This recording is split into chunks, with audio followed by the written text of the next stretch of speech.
Hari ini kalau kita makan sama anak kita, lihat kita makan sama, kita ajari anak kita, nak makan habis semua. Satu piring ambil secukupnya habis. Tak boleh tersisa badang satu nasi. Karena Nabi bersabda nggak tahu yang berkah yang mana. Itu kita ajarkan. Kenapa kita bilang mubadir, nak? Teman setan mubadir. Subhanallah. Hanya satu butir nasi kita bilang mubadir. Umur kita tidak bilang mubadir, Pak. Umur kita buang-buang itu, kita tidak bilang mubadir. Nasi sebutir kita bilang mubadir. Aneh cara kita berpikir, Pak.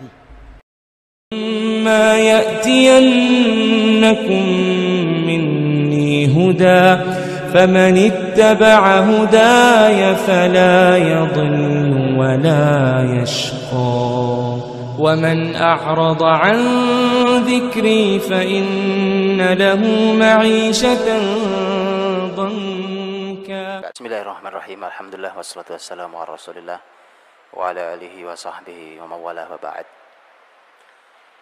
Muslimin dan muslimat hafizakumullah. Rasulullah sallallahu alaihi wasallam meninggal di usia 63 tahun dengan karya sebesar itu. Yang kalau kita saja susah untuk menyadarkan satu orang saja, untuk mengislamkan satu orang saja, Nabi mengislamkan satu jazirah Arab. Satu jazirah Arab. Karya besar, karya terbesar dalam kehidupan seseorang. Idza jaa nasrullahi wal fath wa ra'aitan nasa yadkhuluna fi dinillahi afwaja.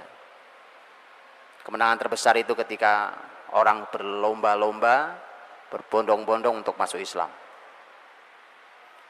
Nah, sesuai dengan hati Allah Subhanahu wa taala, Nabi juga tidak kenal istilah pensiun, Pak.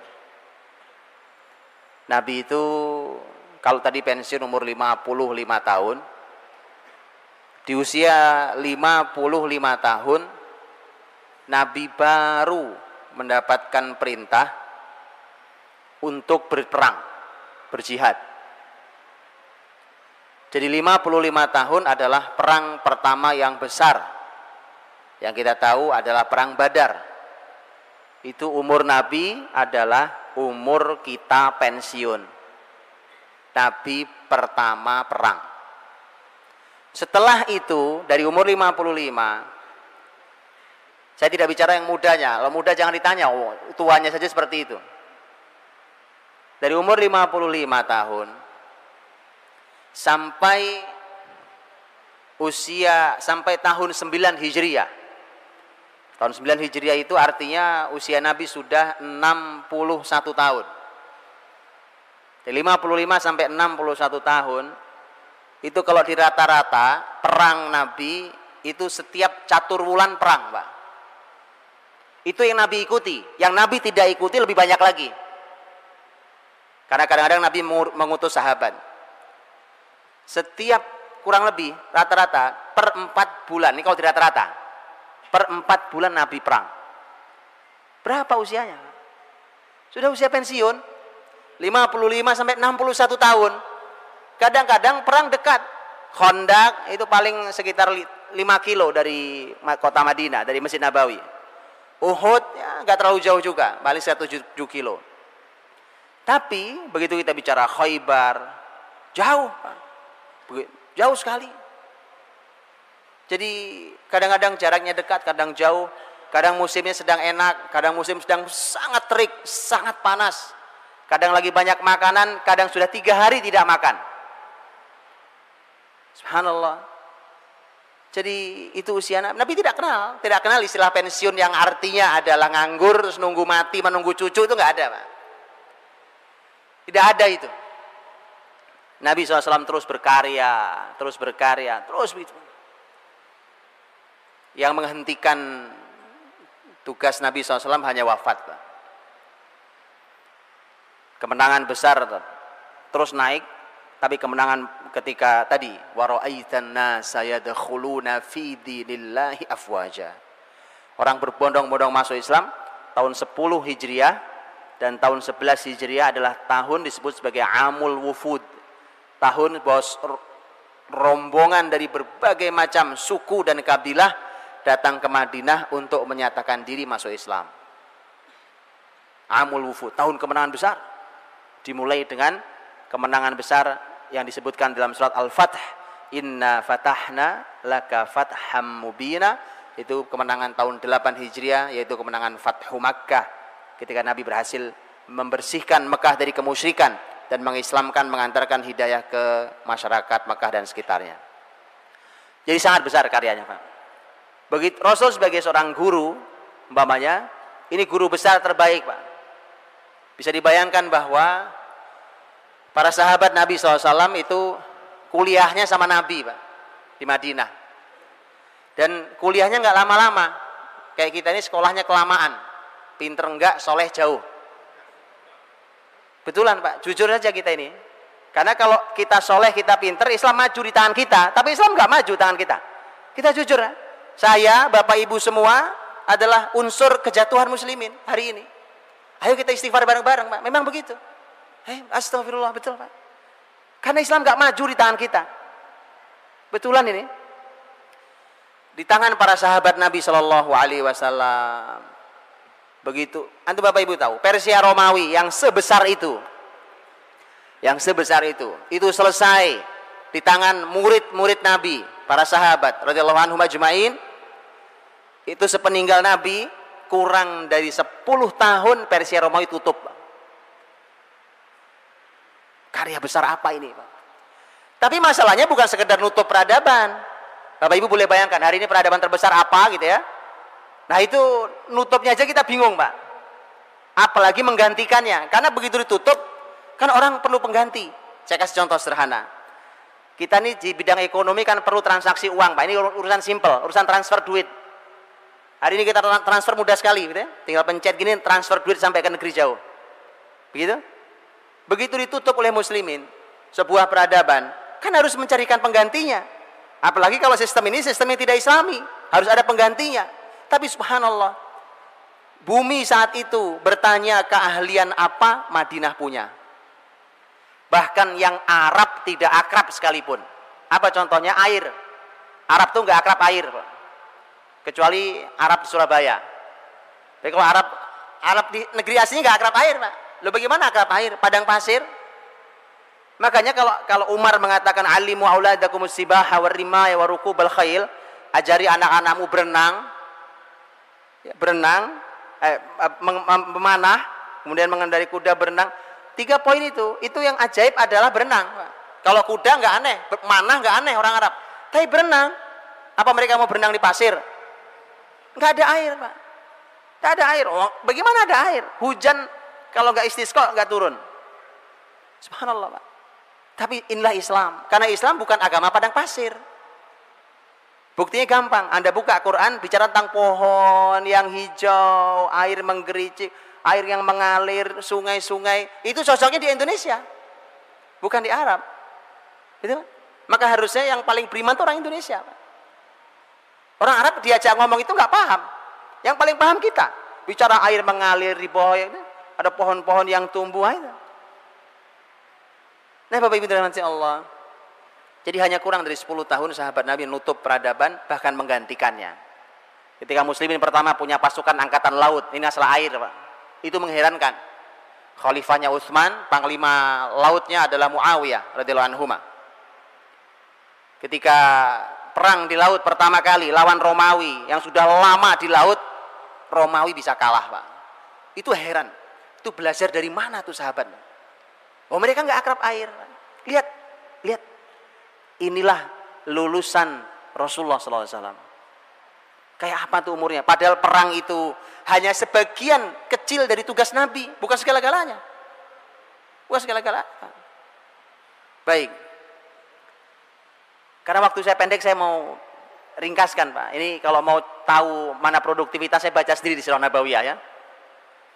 Tetapi saya mau ringkaskan, karena itu pertanyaan kita adalah, tidak mungkin orang akan sehebat itu karyanya kalau dia membuang-buang usianya.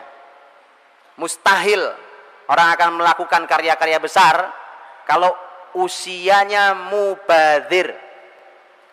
Hari ini Pak, kalau kita makan sama anak kita, lihat kita ajari anak kita, nak makan habis semua. Satu piring ambil secukupnya habis. Tak boleh tersisa barang satu nasi, karena Nabi bersabda nggak tahu yang berkah yang mana. Itu kita ajarkan. Kenapa kita bilang mubadir? Nah, teman setan mubadir. Subhanallah. Hanya satu butir nasi kita bilang mubadir. Umur kita tidak bilang mubadir, Pak. Umur kita buang-buang itu, kita tidak bilang mubadir. Nasi sebutir kita bilang mubadir. Aneh cara kita berpikir, Pak. Mari kita pikir ulang. Ini mubadir yang paling besar ketika kita memubadirkan usia kita. Mari kita tanya, mau kita gunakan untuk apa tuh umur? Bener nggak sih, Pak? Kalau orang tidur malam jam 12 malam, berapa jam yang Anda buang tuh? Betul nggak itu? Tanyakan. Sesuaikah ini? Emang kalau bangun tidur jam berapa? Begitu bangun apa yang dilakukan, Pak? Kapan melakukan sesuatu? Ini dilakukannya kapan? Apa yang dikerjakannya? Kita harus bertanya kepada orang yang hidupnya terbukti sangat berkah dan produktif usianya. Rasulullah Sallallahu Alaihi Wasallam. Bapak Ibu, saya ingin melewatinya dalam cepat, ya, 24 jam itu, tapi sekali lagi tidak akan detail karena mustahil 1 jam detail, nggak nyampe 1 jam malah, karena jam 8 Ustaz, jam 8 selesai. Jadi saya ingin mulai dari masalah bangun tidur, Pak. Bangun tidur, habis nanti malam ini kita istirahat, besok pagi kita bangun. Jam berapa kita bangun? Jam berapa kita bangun, Ustaz? 3, 4, 5. Jam berapa kita bangun? 2, 1, 12. Jam. Apapun jawaban kita, kalau jawabannya masih jam berarti salah, Pak. Yang salah berarti bukan jawabannya, pertanyaannya yang salah, Pak. Jam berapa bangun? Jawabannya jam, ya kan? Kecuali pertanyaan itu jebakan. Karena masalahnya orang-orang beriman diajari langsung oleh wahyu tentang kapan bangun, itu tidak urusannya bukan nggak pakai jam, Pak. Nggak pakai jam. Ini rantai kan, 24 jam itu kan terus terkait secara rantai. Ini begitu putus satu, berantakan yang lain, Pak. Putus satu, dia yang lain masalah. Maka dari itu tidak boleh putus, Pak. Makanya kita harus benahi satu-satu. Rasulullah SAW urusan bangun tidur langsung Quran yang membimbingnya. Berarti urusan bangun tidur bukan hal yang sepele. Karena Quran tidak pernah bicara hal yang sepele. Apa Quran mengajari Bapak Ibu cara bikin sayur asem? Tidak ngajari. Sepele, Pak. Yang sepele Quran nggak bicara. Quran bicara hal yang besar. Ketika Quran membahas tentang kapan bangun tidur, berarti urusan bangun tidur tidak sepele. Jadi jangan disepelekan. Kapan bangun tidur? Ada ayatnya, ada. Ayatnya kita hafal juga semua. Yang mana ayatnya? Ya ayyuhal muzammil qumil laila illa qalila nisfahu aw inqus minhu qalila aw zid alaihi warattilil qur'ana tartila. Wahai orang yang berselimut, bangun malam hari, itu kan? Bangun, urusan bangun tidur berarti ada Quran. Qumil lail, bangun di malam hari. Ini untuk Rasul kalau ini, Pak.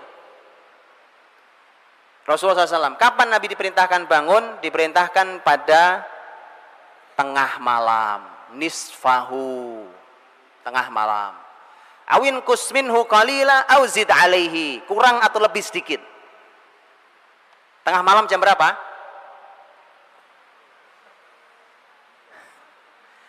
Lihat, Pak, lihat. Mari kita lihat. Mengapa hari ini kita tidak berkarya? Mengapa Islam jatuh di tangan kita? Karena waktu Nabi sudah bangun, kita belum tidur. Nabi sudah tidur, kita masih melek. Jadi kemana? Ya, Nabi ke utara, kita ke selatan. Nabi ke barat, kita ke timur. Nggak pernah ketemu kita sama Nabi. Lihat ya. Tengah malam jam berapa? Gampang caranya. Karena malam dimulai dengan adzan maghrib dan malam diakhiri dengan adzan subuh. Dihitung dibagi 2, itu namanya setengah. Nisfahu. Tengah malam, Pak. Tengah malam Nabi sudah bangun. Kita baru tidur. Kesalahan pertama. Jadi Bapak Ibu, saya pengen Bapak Ibu pegang pulpen kertas gitu. Salah satu ini, salah dua, nanti kasih contreng salah gitu Pak. Untuk mencocokkan. Pulang, lo kok salah semua, itu lain cerita. Mudah-mudahan nggak salah semua. Iya. Nilainya ya minimal 8 lah kan. Nah, nilai 5 nggak lulus Pak. Nggak lulus. Masalahnya kalau umur itu tidak ada ujian ulang. Nah, udah lewat. Baik. Jadi Nabi SAW diperintahkan Allah bangun di tengah malam. Kalau tengah malam bangun Pak, Bapak Ibu rahmati Allah, itu kan buat Rasul. Karena memang mukhatabnya, seruan di ayat itu memang untuk satu orang. Ya ayyuhal muzammil, wahai satu orang yang berselimut. Rasul SAW. Baik. Umatnya diminta untuk bangun malam, ya. Kita diminta untuk bangun malam. Wa minal laili fatahajjad bihi nafilatan lak asa yab'atsaka rabbuka maqaman mahmuda. Walaupun itu dhamirnya juga satu orang. Tapi Nabi SAW dalam hadis yang sahih, Nabi menyampaikan tentang kapan bangun pagi paling terlambat. Tahu? Kapan? Bangun pagi paling terlambat. Bangun pagi paling terlambat menurut petunjuk Rasul dalam hadis yang sahih adalah pada azan pertama. Azan pertama kapan? Azan pertama itu sebelum azan subuh ya. Berapa jaraknya? Qadra khamsina ayat. Kisaran 50 ayat dibaca. Berapa menit Ustaz? 50 ayat dibaca. Ya 10 menit. 10 menit Ustaz ya. Karena para ulama mengatakan ini ayat yang pendek, yang sedang, bukan yang pendek, bukan yang panjang. Yang sedang. Ya 10 menit. Paling lama 15 menit. Berarti adzan pertama itu kurang lebih 15 menit sebelum subuh. Itu waktu paling terlambat bangun. Dari mana hadisnya? Hadisnya Nabi SAW pernah menyampaikan tentang fungsi adzan pertama. Kata Nabi, fungsi adzan pertama ada 2. Liyarji' qa'imakum wa yuqidh na'imakum. Agar yang sudah sepanjang malam qiyamul lail segera istirahat. Segera istirahat. Sudah mau subuh, jadi dia harus segera bangun, harus istirahat lagi. Dia harus segera witir, kemudian istirahat lagi. Karena nanti ada istirahat Nabi SAW di situ. Jadi adzan pertama itu fungsinya yang pertama adalah mengingatkan yang sudah qiyamul lail agar segera istirahat. Fungsi yang kedua, nah ini yang kita bahas, wa yuqidh na'imakum, dan membangunkan yang masih tidur. Jelas? Jadi dalam kamus orang beriman tidak ada kamus tidur kesiangan itu bangunnya, begitu kan? Kalau sekali waktu karena kelelahan luar biasa pernah terjadi bahkan pada Rasul, itu di perjalanan jihad pernah terjadi sekali waktu. Tapi kalau terjadinya setiap hari mah itu mah bukan bangetan namanya, bukan sekali waktu terjadi ya. Dan itu ada hukum fikihnya. Kapan orang bangun di situ dia sholat. Maka Bapak Ibu dirahmati Allah SWT, urusan kapan Nabi bangun diatur. Dan kita ternyata diajari oleh Nabi bahwa ternyata orang beriman sudah harus bangun pagi paling lambat kurang lebih 10 menit sebelum adzan subuh. Paling lambat. Kan dia perlu persiapan, mungkin masih sempat sholat witir mungkin. Atau mungkin barang 2 rakaat mungkin sudah masih sempat. Kemudian persiapan untuk sholat fajar, sholat subuh.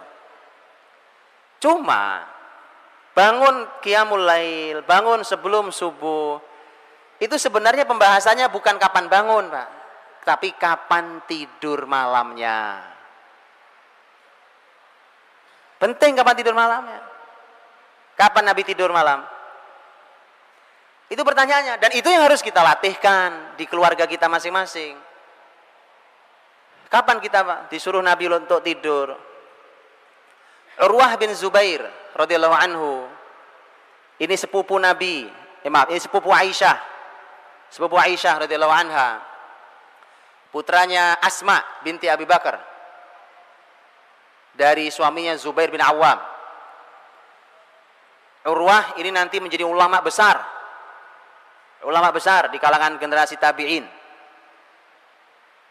Urwah bin Zubair, beliau waktu sepeninggal Nabi pernah datang, bukan sepupu, ponakan, saya salah bicara, keponakan Aisyah, karena anaknya Asma. Sepeninggal Nabi Shallallahu Alaihi Wasallam, Urwah main ke rumah Aisyah, karena itu adalah bibinya. Urwah bawa temannya. Selepas sholat Isya seperti ini, kemudian Urwah dengan temannya berbincang-bincang, ngobrol, Pak, karena masih muda, ngobrol. Aisyah dari kamarnya berteriak, Urwah, tidak begitu cara Nabi menghabiskan malam. Nabi tidak suka Nabi tidur sebelum Isya, dan Nabi tidak suka melek setelah Isya. Saya ulang kalimat Aisyah radhiyallahu anha. Sudah jelas ya? Nabi tidak suka tidur sebelum Isya.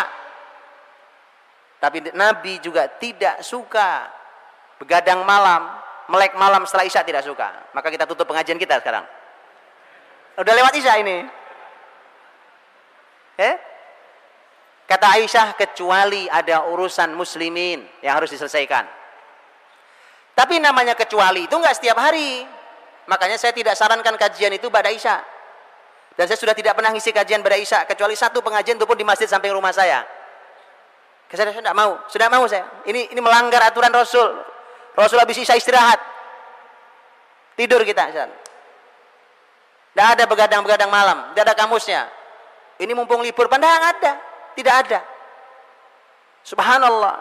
Semua yang saya sampaikan ini, Pak, Anda boleh uji dengan ilmu apapun hari ini. Ilmu kesehatan, ilmu kedokteran, psikologi, ilmu apapun silakan diuji, Pak. Anda akan menjumpai inilah mukjizat itu. Ajaib. Tanyakan di sini ada banyak dokter, silakan, Pak. Kualitas tidur ba'da Isya. Hitunglah tidur hanya 4-5 jam. Dengan tidur jam 12 malam, tidurnya sama, 4 atau 5 jam. Jauh kualitasnya. Buktinya gampang. Anda bangun masih lemes kalau tidur jam 12, walaupun udah 5 jam tidurnya. Tapi Anda tidur ba'da Isya, tidak perlu alarm. Boleh dicoba malam ini. Atau besok malam, silakan dicoba. Kalau saya tidak sarankan yang orang tua, karena orang tua tidurnya memang cepat. Tidur juga sudah makin sedikit. Yang muda-muda nih, yang masih muda-muda wajahnya Masya Allah. Silakan dicoba, Pak. Silakan coba tidur ba'da Isya, tidak usah pakai alarm. Dijamin, biidznillah. Dia akan bangun sebelum subuh. Jadi masalah kita bangun sebelum subuh itu bukan masalah kapan bangun. Masalahnya adalah kapan kita tidur. Karena sudah putus rantainya sejak kapan kita tidur. Jadi nggak nyambung berikutnya. Baik. Jadi ternyata kita diajari Nabi tidur ba'da Isya. Nah, mohon maaf nih, ini kritik saya untuk teman-teman Arab di Timur Tengah sana. Mereka nggak suka tidur ba'da Isya. Ini kepala saya agak error nih, Pak. Kliang-kliang error ini. Setiap malam tidur jam 12 saya dari hari Minggu kemarin. Ahad, Senin, Selasa, Rabu, Kamis. Kenapa? Karena setiap kita pertemuan itu pertemuan ba'da Isya. Kalau pagi habis sholat subuh itu seperti kota mati. Saya di Jeddah kemarin, kayak kota mati, Pak. Wah, sepi, kayak kota mati. Apalagi hari libur. Antum tiduran di jalan, insya Allah gak ada yang nabrak gitu, Pak. Sepi, bisa main bola itu. Ini tidak sesuai. Makanya pantas Islam jatuh di pusat wahyunya begitu. Saya berbincang dengan seseorang pengajar Quran kemarin. Orang sana pengajar Quran. Beliau mengatakan, ya ini memang salah. Tapi bagaimana lagi? Sekarang ada lampu, ada elektronik ini, orang masih bekerja. Saya bilang bukan alasan. Untuk menegakkan sunnah Nabi bukan alasan. Kalau kita mau beralasan terus, tadi saya bilang selalu punya jawaban.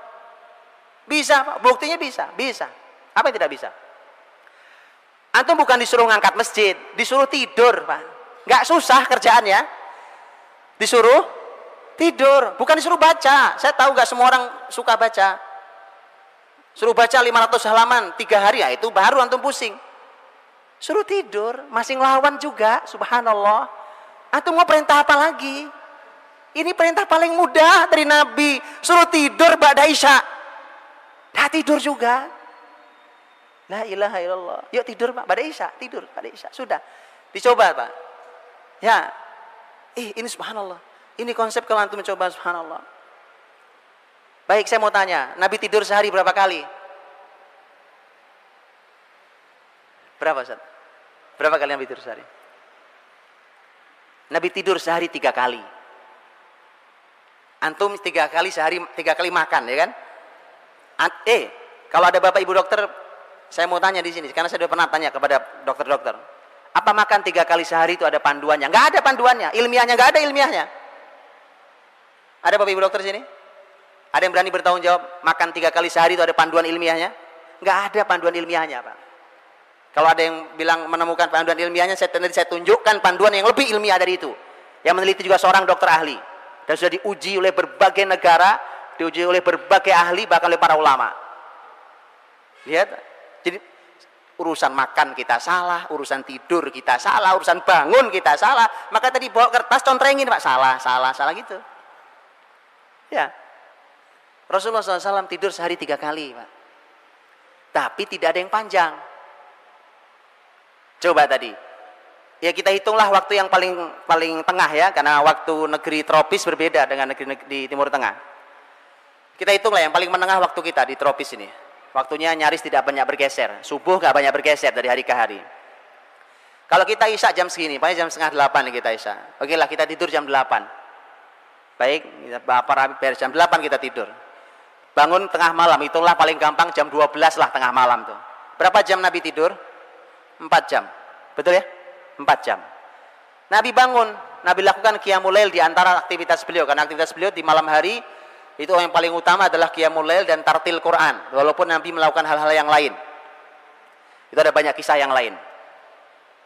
Setelah Nabi SAW melakukan semua aktivitas malam itu, nah tadi ketemu adzan pertama. Adzan pertama itu belum subuh. Di situ Nabi tidur lagi. Kapan Nabi bangun? Begitu mendengar azan subuh. Berarti berapa menit? 15 menit. Lihat, ada yang bilang kalau kita yang tidur 15 menit, insya Allah bablas Pak subuhnya, ya kan? Itu masalahnya cara tidurnya. Loh, semua itu ada. Jangan melihat sesuatu hanya sepotong dibawa pulang, nanti bingung Pak.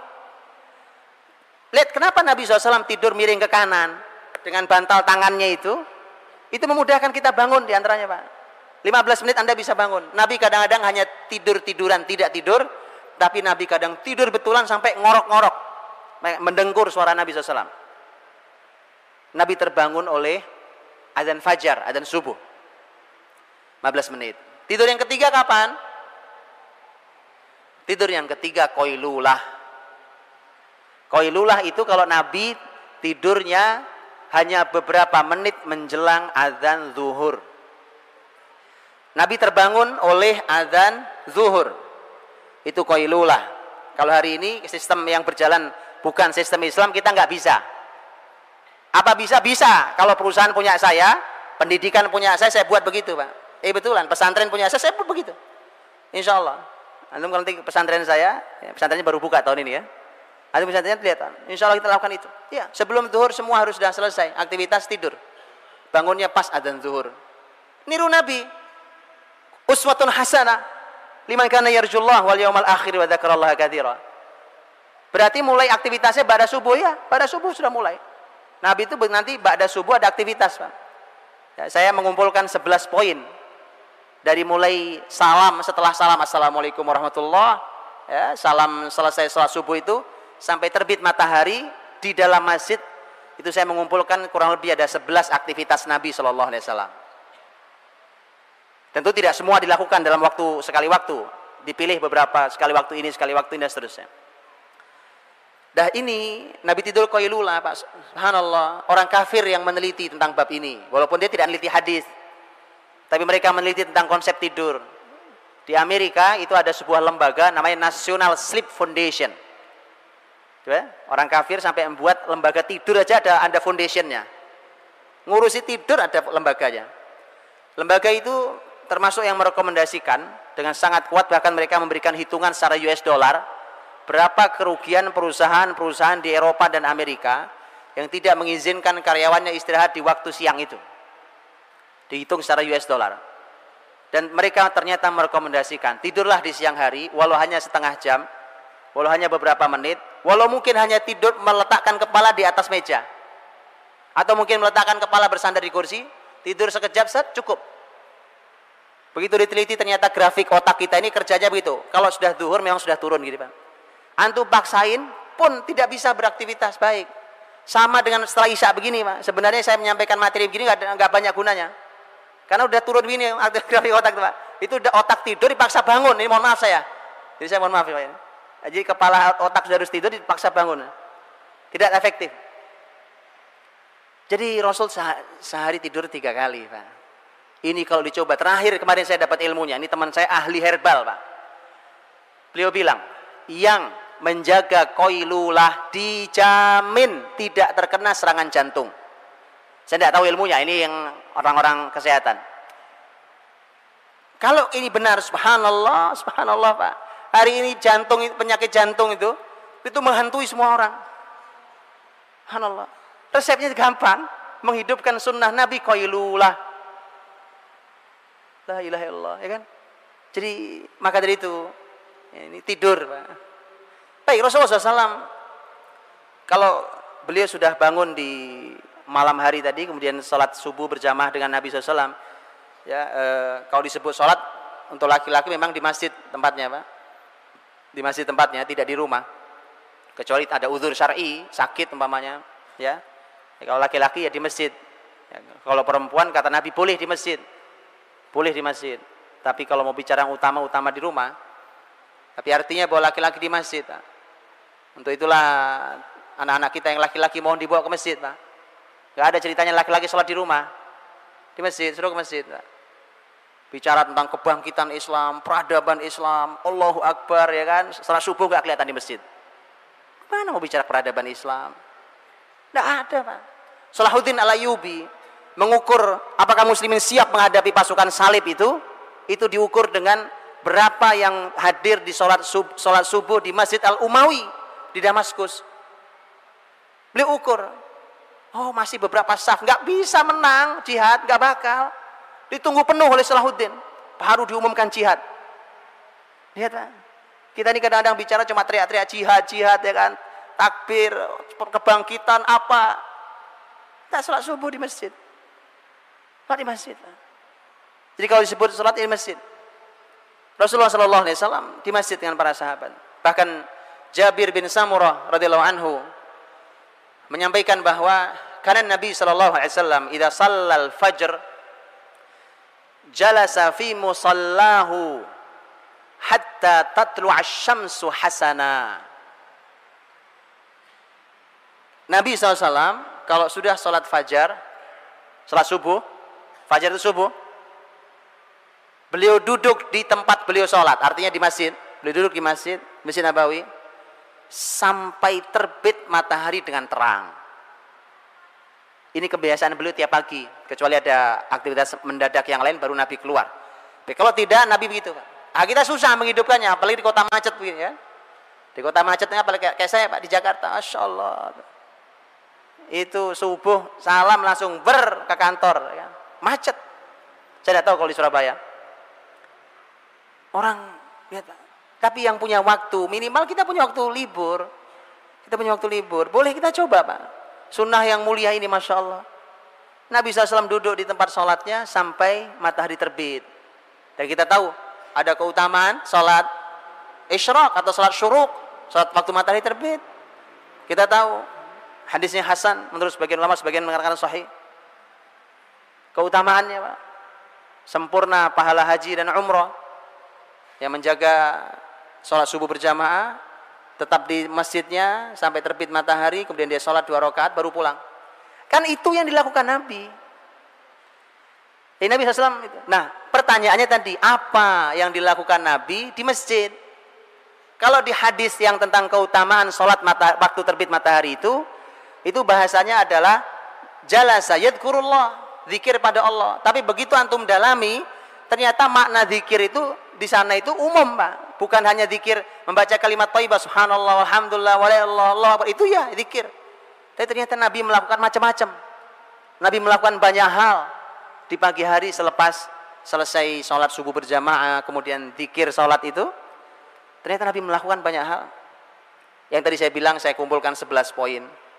Di antaranya, terkadang Nabi SAW Nabi SAW memberikan nasihat, ya, mau'izatan wajilat minhal qulub wa dharafat minhal uyun.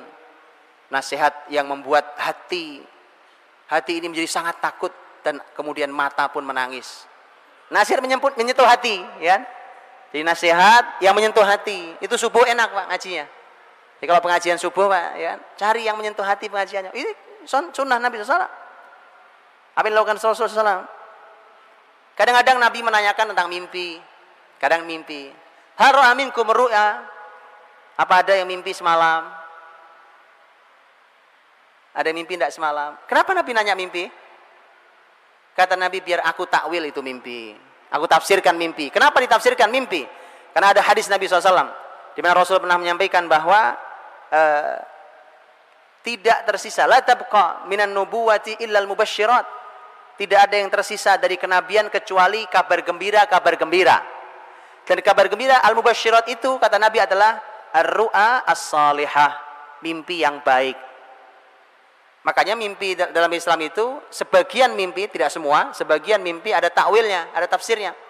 Tapi hati-hati, ntar habis ini pada nyari tafsir masing-masing, saya takut jatuh ke dukun. Di Indonesia susah dibedain dukun sama bukan dukun, karena kita nggak berilmu, jadi kemudian susah bedainnya. Hati-hati, di sini banyak yang menafsirkan mimpi di Indonesia ini, ya, tapi dukun. Nanti musyrik kita. Rasulullah SAW melakukan banyak hal. Kadang Nabi absen sahabat. Kata Nabi, ada yang sakit enggak? Ada yang meninggal enggak di antara kita? Absen pagi-pagi. Jadi masjid itu memang tempat absen. Loh, kalau ini masjid, lingkungan di sekelilingnya, kan yang jamaah kan itu juga Pak. Iya Pak. Iya kan, subhanallah. Kita gampang absennya. Oh hadir Pak. Oh ada, ya kan. Itu absensi terbaik Pak, waktu sholat subuh itu. Jadi kalau Anda mau milih karyawan, ini saya sarankan nih caranya. Gak usah pakai macam-macam.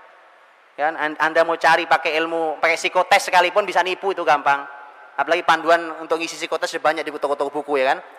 Gampang caranya Pak. Anda amati beberapa waktu, sebulan atau berapa terserah, ya kan. Sholat subuhnya di masjid bolong apa enggak gitu. Angkat jadi karyawan. Kalau sudah ilmunya sudah, keahlian sudah, lihat sholat subuhnya Pak.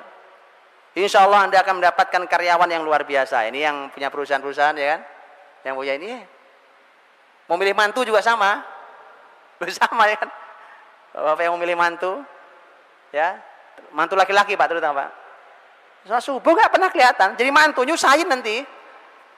Betulan ini, baik ya. Oh ini panduan, Pak. Nabi ngabsen. Kata Nabi, siapa yang sakit, siapa yang meninggal di antara kita. Subhanallah, ya. Banyak aktivitas Nabi SAW di pagi hari pada subuh itu. Nabi melakukan banyak hal. Dari 11 poin. Baik. Selepas itu, tentu sekali lagi saya tidak sampai detail ya. Saya hanya berikan contoh-contoh. Begitu terbit matahari kita tahu ada sunnah. Ada sunnah untuk salat tadi. Ya, salat sunnah al-isyraq atau asy-syuruq. Selesai itu Nabi keluar dari masjid. Kemana pergi? Pulang. Nabi pulang. Nabi temui istrinya satu persatu. Karena istri Nabi tidak satu persatu diketuk pintunya. Begitu Nabi datang sebagai seorang suami terbaik yang pernah dijumpai oleh seorang perempuan. Nabi senyum, Nabi ucapkan salam, Nabi tanya apa kabar, Nabi tanyakan apa kegiatannya, apa yang dilihatnya, dan seterusnya. Kadang Nabi menyampaikan nasihat ringan, kadang sekedar duduk bercengkrama. Subhanallah. Istri Nabi tidak satu, tapi semua terperhatikan. Lah kita nih istri cuma satu aja kok nggak keurus. Mari Pak belajar sama orang terbaik. Ini salah satu hikmah mengapa Nabi istrinya banyak. Berikan contoh Pak, istri banyak Nabi semua terurus, semua luar biasa. Semua wanita istimewa. Kita satu aja ngeluh nggak bisa didiknya. Salah berarti Pak. Ya, jadi Rasulullah SAW ketuk pintu satu-satu rumah istri, ditemui satu-satu. Selesai pindah lagi temui satu-satu, karena rumahnya tidak berjauhan. Ketuk pintu satu-satu. Kalau rumahnya berjauhan ya ini resikonya susah ya kan, paling bisa nelpon. Nabi kadang-kadang bertanya kepada istrinya, seperti cerita Ummu Salamah radhiyallahu anha, juga Aisyah radhiyallahu anha. Nabi bertanya bertanya kepada mereka, hal indakum syai'? Lihat pertanyaan Nabi, subhanallah, lihat pertanyaannya. Hal indakum syai'? Apa kamu punya sesuatu? Ngerti maksudnya? Apaan? Nanya sarapan. Nabi tidak nanya ada makanan enggak, ada sesuatu enggak? Sesuatu. Dalam bahasa Arab kata syai' nakirah pula. Nakirah itu tidak definitif, tidak ada alif lam nakirahnya. Syai' nakirah, sepele, sesuatu yang sepele, apa sajalah, apa saja. Karena syai' itu sesuatu yang tidak definitif, tidak definitif. Jadi apa saja, sepele. Kadang-kadang Aisyah pernah bercerita, Ummu Salamah pernah bercerita, kadang-kadang mereka mengatakan, nggak ada ya Rasulullah. Rumah Nabi nggak punya makanan pagi hari. Manusia terbaik itu nggak punya makanan. Kadang-kadang istri yang jawab, tidak ada ya Rasulullah. Kalau tidak ada, Nabi bilang, idzan ana shaim, saya puasa. Jadi begitu Bapak Ibu, tolong urusan makan disederhanakan. Ada ya dimakan, nggak ada ya puasa, selesai gitu loh. Hari ini gara-gara budaya kuliner, makan menjadi rumit buat keluarga muslim. Bukan sekedar apa menunya, tapi bagaimana cara menyajikannya. Ada Bapak Ibu tahu? Ada sebuah rumah makan, karena kita udah bosen dengan makan cara biasa, itu makan di sampingnya singa. Betulan. Tapi singa itu tutup pakai kaca tebal gitu, makan di samping singa, Pak. Ini ruang makannya itu singa. Kita sudah aneh cara kita makan, Pak. Akhirnya di kita ini makan kalau nggak gitu nggak ada nikmatnya. Apalagi menunya udah macam-macam menunya. Mari kita sederhanakan cara makan kita, Pak. Ayo, saya khawatir, Pak. Jadi jangan keluarga muslim tidak boleh mewajibkan kuliner. Sekali waktu boleh, kuliner wajib tidak ada itu. Karena itu akan mendidik anak-anak Anda, membuat makan itu menjadi rumit. Padahal makan tuh oleh Nabi disederhanakan. Ada saya makan, nggak ada yang nggak makan. Puasa ya puasa. Bahkan Nabi mengatakan, hal indakum syai', kata syai', sederhana aja, nggak ada ya sudah. Lihat. Jadi mohon ditiadakan kuliner, Pak. Oh ini PR besar. Hari ini kita mewajibkan, sampai bapaknya kalau saking sibuknya, dia punya kewajiban kuliner setiap minggu sekali keluar sama anaknya. Begitu dia sibuk gak sempat keluar, dia minta maaf. Aduh maaf ya ayah, pekan ini sibuk sekali, mohon maaf gak sempat keluar makan sama kalian. Siapa yang mewajibkan? Tak ada, Pak. Kalau alasannya ini untuk komunikasi, komunikasi Anda bisa dengan cara apapun hari ini.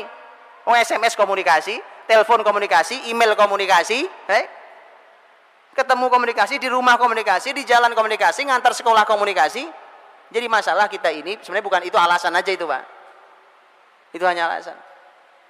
Jadi boleh silakan makan di luar dengan keluarga, Masya Allah. Jalin erat dan hangatnya rumah tangga. Tapi dalam Islam itu bukan sesuatu yang penting. Dia tidak penting. Suatu hari Rasul datang ke rumah istrinya. Kali ini Aisyah radhiyallahu anha yang bercerita. Begitu datang, Rasulullah SAW ditawari kali ini bukan.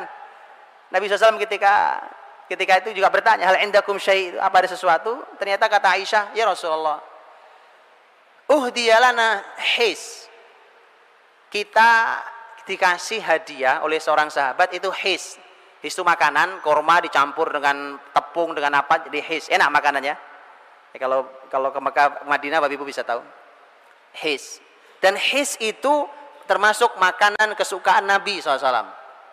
Tuh, Pak.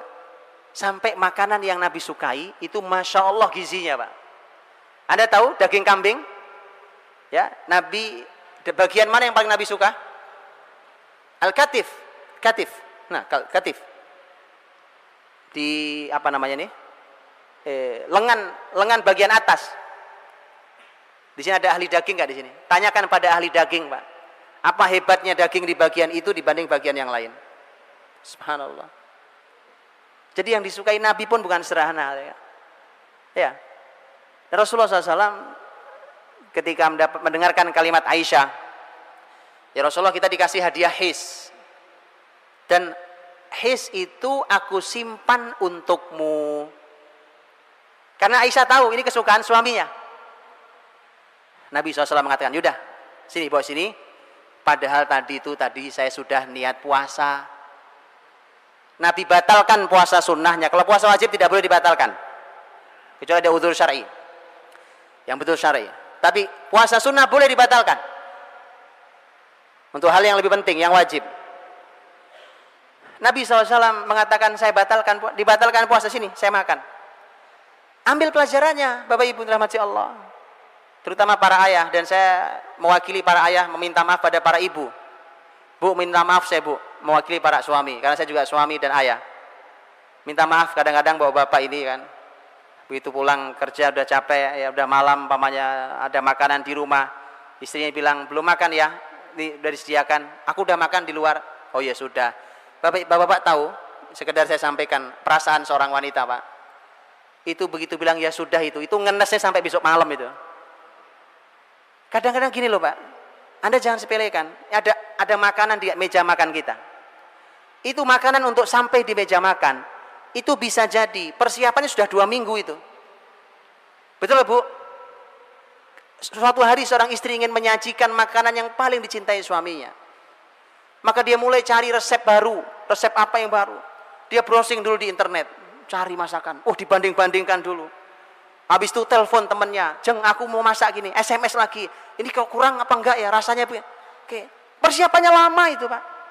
Terus nanti ke pasar nyari bahan, nggak ada pula di pasar satu, pindah ke pasar yang lain.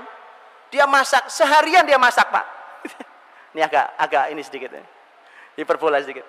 Jadi lama itu untuk sampai makanan di meja makan itu, subhanallah, itu melibatkan waktu, tenaga, hati dan cinta.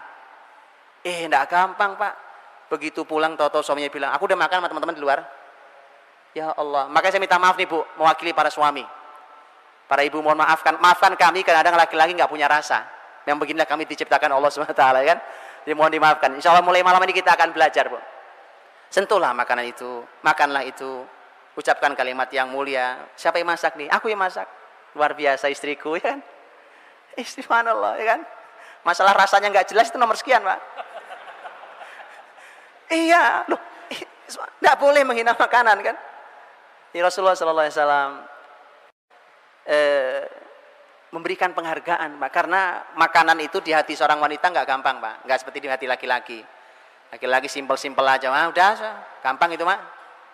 Berbeda, Pak. Lihat Aisyah dikasih hadiah his, nggak dimakan, ingat suami.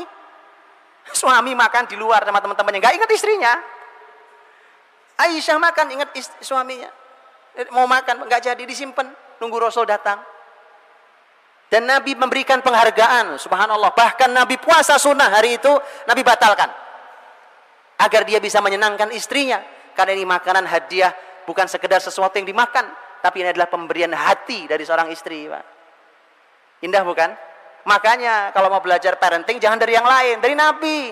Belajar parenting sama orang kafir ya kan, teori barat, semua teori-teori macam-macam. Belajar sama Rasul, Pak. Terbukti istri tidak satu, anak tidak satu, cucu tidak satu, tapi keluarga paling bahagia di muka bumi sampai ke akhirat nanti. Mari kita belajar sama Rasul SAW ya, sampai urusan makan Nabi ajarin. Baik, selesai temui istrinya satu-satu. Nabi balik ke masjid, Pak. Balik ke masjid berarti masuk waktu duha. Waktu duha ternyata adalah waktu yang paling panjang Nabi menyampaikan ilmu kepada para sahabatnya. Itu waktu berilmunya Nabi yang paling panjang. Dari duha hingga waktunya qailulah. Tadi menjelang zuhur. Ya kalau nggak sempat menjelang zuhur ya setelah zuhur Pak. Setelah zuhur antum qailulah boleh ya. Sebentar kan ada jam istirahat siang kalau di kantor 1 jam ya lumayan. Qailulah. Rasulullah SAW itu aktivitasnya Pak, dan disitulah aktivitas ilmu Nabi SAW disampaikan segala macam. Dan subhanallah, bacalah tentang majelis Nabi, itulah kampus Nabi, itu sekolahan Nabi Pak. Hasilnya yang tadi saya ceritakan di awal, hasilnya generasinya kayak begitu. Ini majelisnya, Rasul wafat, dunia perlu ahli apa? Madinah punya Pak. Maka dari itu begini cara belajarnya, harus diulangi. Hari ini juga sama Pak, pendidikan kita ya kan, cara ngajarnya, apa yang diajarkannya, nggak tahu itu konsepnya siapa. Teori muter-muter kan sekolah, pinter enggak, soleh enggak, tadi saya bilang itu. Karena bukan konsep Nabi SAW. Kalau konsep Nabi itu subhanallah Pak, singkat, kurikulumnya mudah, hasilnya dahsyat. Hari ini kita kurikulum banyak, waktu banyak, kuliah sampai S1 aja umur udah 22 tahun. Lulus S1 masih bingung mau ngapain, kan? Nikah nggak berani, kerja masih nyari, mau ngapain? 22 tahun Muhammad Al-Fatih jadi sultan, 23 tahun Umar bin Abdul Aziz jadi gubernur, 17 tahun anaknya Umar bin Abdul Aziz, Abdul Malik jadi menteri. Begitu Pak. Usama bin Zaid 18 tahun jadi panglima. Abdullah bin Abbas 15 tahun jadi staf ahli negara kekhilafan Umar bin Khattab. Kita ini 22 tahun masih baru lulus S1, bingung. Jauh Pak, jauh. Mari kita pikirkan ulang, ada pola hidup kita yang salah. Ada keseharian kita yang salah, dan itu kita masih pertahankan di anak-anak kita. Jangan diulangi Pak. Rasul waktu duha, waktu belajar bersama sahabat, waktu yang paling panjang, dan di situ terjadi banyak hal, terjadi peristiwa, ilmu tentang ngajar, ilmu cara mengajar, apa yang diajarkan, apa yang ditanamkan di situ, belajar di situ semua. Disitulah konsep sekolah sampai kampus di situ Pak. Di situ konsepnya. Dan banyak peristiwa. Majelis Nabi kadang-kadang kalau yang hadir jumlahnya tidak banyak, Nabi buat lingkaran, setengah lingkaran gitu, Nabi duduk di sini ngajar, Nabi duduk di bawah. Tapi begitu nanti di akhir kehidupan beliau duduk di atas kayak saya begini. Dan setelah itu inilah yang dipertahankan oleh dunia pendidikan Islam. Dua-duanya pertahankan, duduk bareng dengan gurunya sejajar, dan duduk gurunya di atas lebih tinggi dari muridnya. Makanya Bapak Ibu bisa lihat di Masjidil Haram, Masjid Nabawi hari ini pun masih dipertahankan, gurunya duduk di kursi lebih tinggi daripada muridnya. Dan itu beda Pak, dengan posisinya berbeda antara guru sejajar duduknya dengan muridnya, dengan ini ilmu sendiri. Itu nyaris nggak pernah dibahas kan? Nyaris nggak pernah dibahas. Kita tidak pernah punya panduan. Dalam Islam dua-duanya ada. Kadang-kadang kalau yang hadir sedang banyak, Nabi buat soft, dua soft. Dua soft itu maksudnya kanan dan kiri, bukan soft ini, tapi soft kanan kiri. Nabi di tengah. Kenapa tengah dikosongin? Fungsinya adalah kalau ada orang yang datang ke Rasul untuk keperluan bertanya atau keperluan yang lain, dia boleh memotong majelis Nabi. Dia langsung datang ke tengah, mendekat ke Nabi, duduk di depan Nabi, langsung bertanya. Setelah itu dia boleh pergi karena punya keperluan yang lain. Subhanallah, majelis Nabi indah. Nah, disitulah kemudian kualitas para sahabat Nabi juga beda-beda.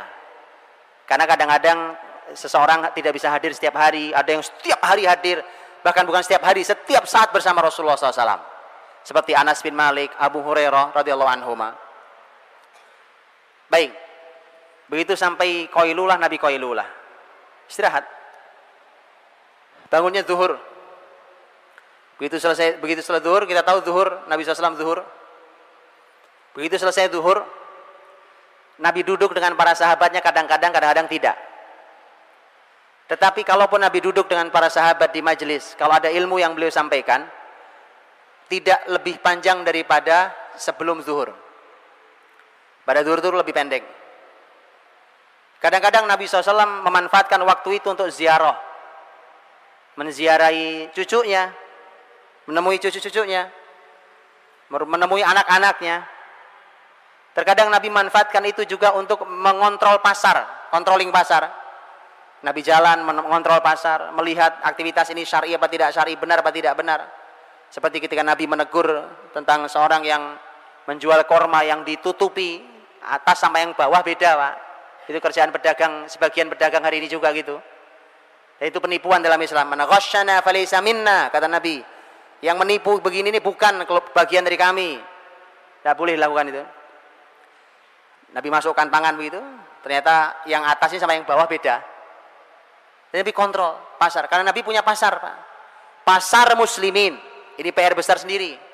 Bapak Ibu kalau yang pernah ke Masjid Nabawi atau paling nggak ngeliat Masjid Nabawi ya, bayangkan Masjid Nabawi, saya mau cerita.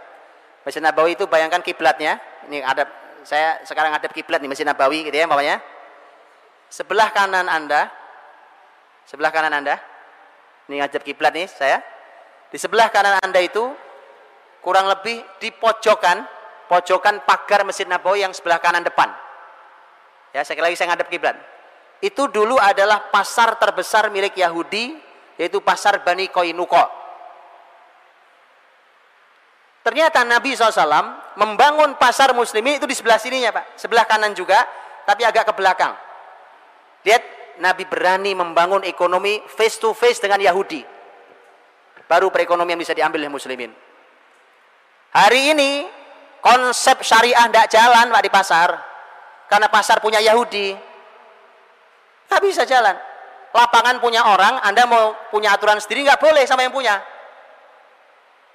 Muslimin harus punya pasar sendiri. Konsep syariah dijalankan. Kalau perlu face to face untuk supaya langsung orang lihat mana yang lebih berkah, mana yang lebih maju, mana yang lebih hebat. Begitu Pak. Kalau perlu lihat mana yang lebih ramai pasarnya. Ya. Nabi adu pasar face to face berhadapan. Itu dilakukan. Nabi SAW melakukan controlling sehingga tidak boleh. Nah ini juga konsep. Ketika Umar bin Khattab radhiyallahu anhu menjadi khalifah, beliau mengumumkan di pasar muslimin, la yabi' fi suqina hadha illa man faqih wa illa akala riba radhiya am aba. Tidak boleh jualan di pasar kita ini kecuali orang yang faqih, orang yang punya ilmu fikih muamalah benar, ngerti dia fikih muamalah jual beli itu bagaimana. Kalau tidak, maka dia pasti akan memakan riba, baik dia rela ataupun terpaksa. Ali bin Abi Thalib radhiyallahu anhu saat dimintai izin oleh seseorang, wahai Ali, saya ingin bisnis mulai jualan dagang, maka doakan saya. Kata Ali, kamu sudah belajar fikihnya? Fikih jual beli, fikhul buyu', jual beli? Dia bilang, bagaimana kalau saya belajarnya sambil jalan? Nah, ini kesenangan kita nih, learning by doing bahasa kerennya. Padahal itu baca parah itu Pak. Learning by doing ya kan, saya sambil jualan tapi sambil belajar fikih muamalah. Kata Ali, lah, belajar dulu fikihnya baru kamu jualan. Lihat Pak, kita jualan pun salah sekarang ternyata. Fikih buyuk udah ngerti, jualan iya, bisnis sudah gede, perusahaan udah 15. Fikih jual beli tidak tahu. Akhirnya kita makan yang haram, baru begitu uang haram banyak kita bingung datang ke Ustadz. Gimana Ustadz? Banyak duit haram di saya. Kemarin tidak mau belajar. Disuruh belajar susah, kan? Begitu sekarang sadar dia bingung. Sudah bingung, yang haram sudah terlanjur banyak, menarik keluarnya susah pula. Makanya Pak, Islam ini konsep dalam Islam. Ya, yang sudah terlanjur ya segera belajar fikih muamalah. Yang punya usaha belajar Pak. Ada fikihnya kan? Ada fikihnya. Dalam fikih ada bab jual beli. Jadi Rasul kan ada melakukan controlling terhadap pasar, kadang kunjungan ke rumah anak-anak cucunya dan seterusnya. Nabi berinteraksi dengan anak cucunya, itu pelajaran sendiri. Bagaimana Nabi berinteraksi anak, berinteraksi dengan cucu dan segala macam. Singkat kata, masuk waktu asar. Gitu? Masuk waktu asar. Dengan semua aktivitas Nabi itu. Masuk waktu pasar, sholat. Begitu sholat, selesai asar adalah waktu yang paling pendek dan nyaris Nabi tidak duduk dengan sahabat lama-lama di masjid, tidak berlama-lama dengan para sahabat di masjid. Sudah lelah seharian Pak, sudah lelah seharian, sudah beristirahat, waktunya istirahat. Pada asar Nabi SAW sudah tidak banyak beraktivitas di masjid dengan para sahabatnya, tidak duduk lama lagi. Kalau pada itu pun hanya perlu, kalaupun perlu saja, ya, kecuali kalau Nabi punya program pelajaran sehari, karena Nabi pernah punya pengajian 1 hari full dari pagi sampai sore. Itu ada. Apalah kita nyebutnya hari ini? Apa nyebutnya hari ini? Pokoknya belajar seharian full, ya kan? Mau daurah, mau workshop, mau apa itu Nabi pernah punya. Nabi pernah juga punya daurah 20 hari. Hadis sahih dalam riwayat Bukhari. Dan seterusnya. Jadi Nabi SAW kalau sudah sore, sudah pada asar itu sudah tidak terlalu banyak kegiatan. Apa kegiatan beliau? Kegiatan beliau tadi bersilaturahim, berkunjung. Kadang-kadang ada sahabat datang ke beliau, ya Rasulullah, ini saya mau menyembelih onta, tolong disaksikan. Jadi para sahabat senang apapun disaksikan Nabi, berkah Pak. Dikunjungi orang-orang soleh, makanannya dimakan sama orang soleh.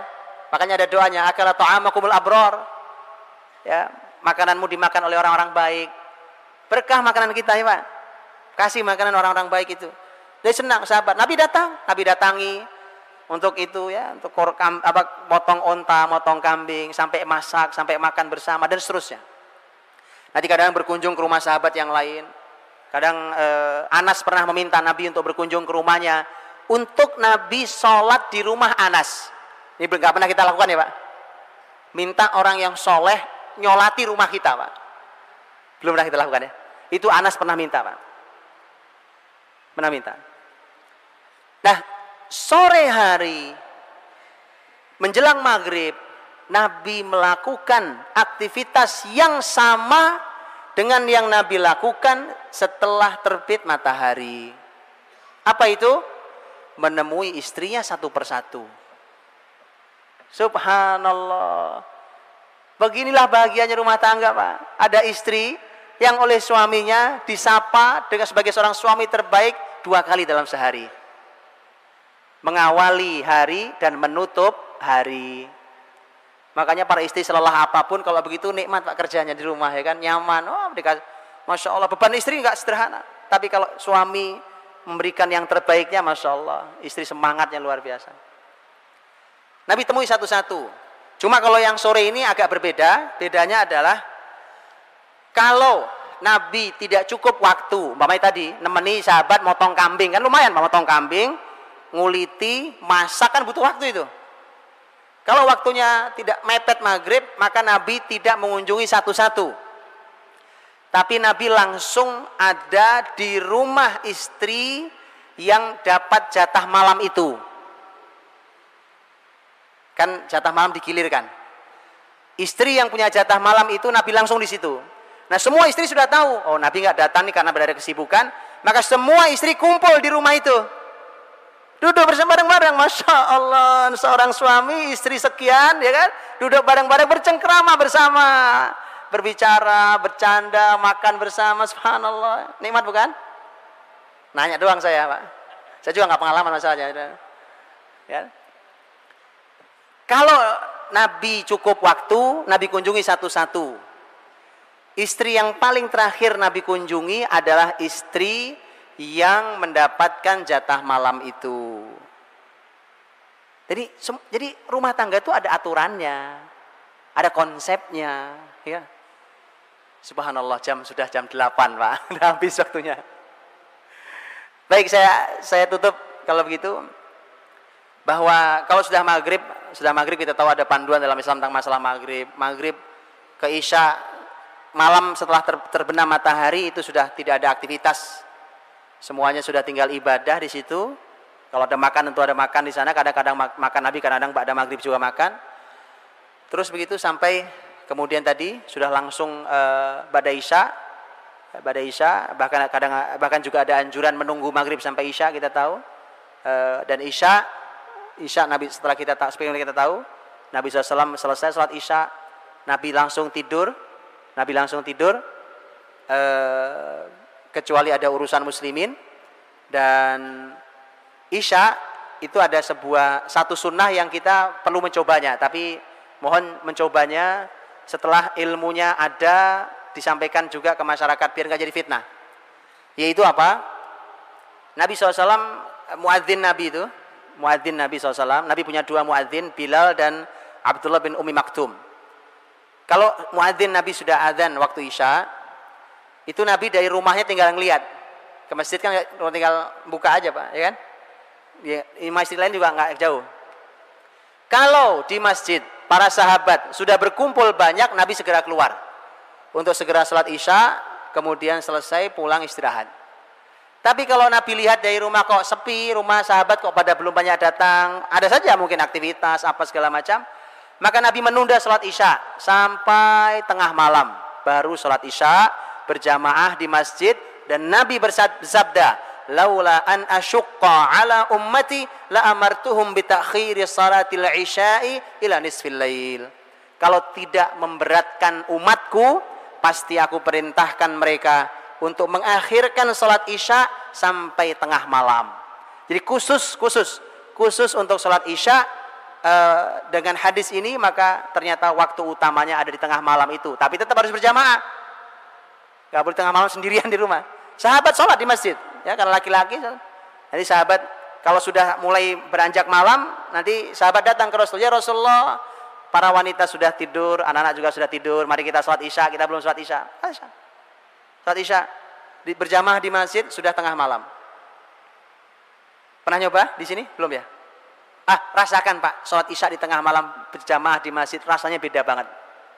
Betul, ini sunnah Nabi SAW. Bahkan tadi dengan hadis itu, maka ternyata waktu kalau sholat wajib yang lain waktunya di awal waktu utamanya.